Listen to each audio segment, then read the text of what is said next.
Hello എല്ലാവർക്കും നമസ്കാരം. ഞാനിന്ന് നിങ്ങളുടെ മുന്നിൽ വന്നിരിക്കുന്നത് ഇതിലൊരു ഐറ്റമായിട്ടാണ് കേട്ടോ.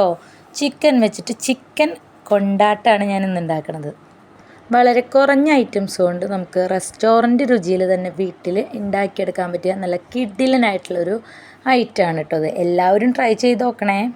അപ്പോൾ നമുക്ക് അതിലേക്ക് ആവശ്യമുള്ളത് ഇഞ്ചി വെളുത്തുള്ളി പേസ്റ്റ്, പിന്നെ പൊടികളായിട്ട് മഞ്ഞൾപ്പൊടി, മുളക് പൊടി, പിന്നെ നമ്മൾ അതിലേക്ക് കുറച്ച് മല്ലിപ്പൊടിയും കൂടെ ആഡ് ചെയ്ത് കൊടുക്കുന്നുണ്ട്. പിന്നെ ഉപ്പിടാൻ മറക്കരുത് കേട്ടോ, ഉപ്പ് മസ്റ്റാണേ. അപ്പോൾ അതും കൂടി ഇട്ടതിന് ശേഷം നന്നായിട്ട് കൈ കൊണ്ട് കുഴച്ച് മിക്സ് ചെയ്ത് വെക്കാം. വേണമെങ്കിൽ അതിൽ കുറച്ച് വെളിച്ചെണ്ണ കൂടെ ചേർത്തിട്ട് നന്നായിട്ട് മിക്സ് ചെയ്ത് വെക്കാം കേട്ടോ. പിന്നെ കുറച്ച് നേരം റെസ്റ്റ് ചെയ്തതിന് ശേഷം അതിനെ നമുക്ക് 1 by 1 ആയിട്ട് വറുത്തെടുക്കാം. അത് വറുത്ത് കോരി മാറ്റി വെച്ചിട്ട് അതിലേക്ക് നമുക്ക് കുറച്ച് സവാളയും കൂടുതൽ കുഞ്ഞുള്ളിയും ഇഞ്ചി വെളുത്തുള്ളി പേസ്റ്റും ആണ് വേണ്ടത്. ഇത് ചിക്കൻ വറുത്ത് മാറ്റി വെച്ച അതേ വെളിച്ചെണ്ണയിലേക്ക് തന്നെ നമുക്ക് ഈ കുഞ്ഞുള്ളിയും അതുപോലെ തന്നെ ഇഞ്ചിയും വെളുത്തുള്ളിയും ചതച്ചതും പിന്നെ സവാളയും കൂടിയിട്ട് തട്ടിക്കൊടുക്കാം.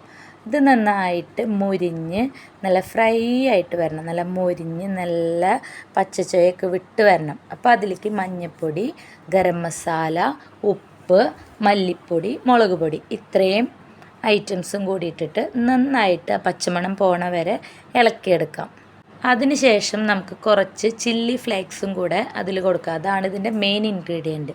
പിന്നെ കുറച്ച് ടൊമാറ്റോ സോസും അതുപോലെ സോയാ സോസും കുറച്ച് വെള്ളം മിക്സ് ചെയ്തിട്ട് ഈ ഗ്രേവിയിലേക്ക് ഒഴിക്കുക. അതൊഴിച്ചതിന് ശേഷം കുറച്ച് വെള്ളം, അധികം ആവരുത് കേട്ടോ, കുറച്ച് വെള്ളം ഒഴിച്ചിട്ട് അതിലേക്ക് നമ്മുടെ ആ ചിക്കനെ തട്ടിക്കൊടുക്കാം. അങ്ങനെ അതിനെ നന്നായിട്ട് ഇളക്കി മിക്സ് ചെയ്ത് ജോയിൻ്റ് ചെയ്ത് വെച്ചിട്ട് അതിലേക്ക് നമുക്ക് കുറച്ചും കൂടി ആ ചില്ലി ഫ്ലേക്സ് ഉണ്ടല്ലോ, നന്നായി മസാലയൊക്കെ ഇളക്കിയതിന് ശേഷം അതിലേക്ക് നമുക്ക് ലാസ്റ്റ് കുറച്ചും കൂടെ ആ ചില്ലി ഫ്ലേക്സ് തൂവി കൊടുക്കണം. ആ തൂവി കൊടുത്തു കഴിഞ്ഞാൽ ലാസ്റ്റ് നമുക്ക് അതിലേക്ക് കുറച്ച് കറിവേപ്പിലയും കൂടെ തട്ടിക്കൊടുക്കാം. അങ്ങനെ നമ്മുടെ ചിക്കൻ കൊണ്ടാട്ടം ഏകദേശം ഇവിടെ സെറ്റായി കിട്ടിയിട്ടുണ്ട്. എല്ലാവരും വീട്ടിലൊന്ന് ഒരു തവണയെങ്കിലും ട്രൈ ചെയ്ത് നോക്കണേ.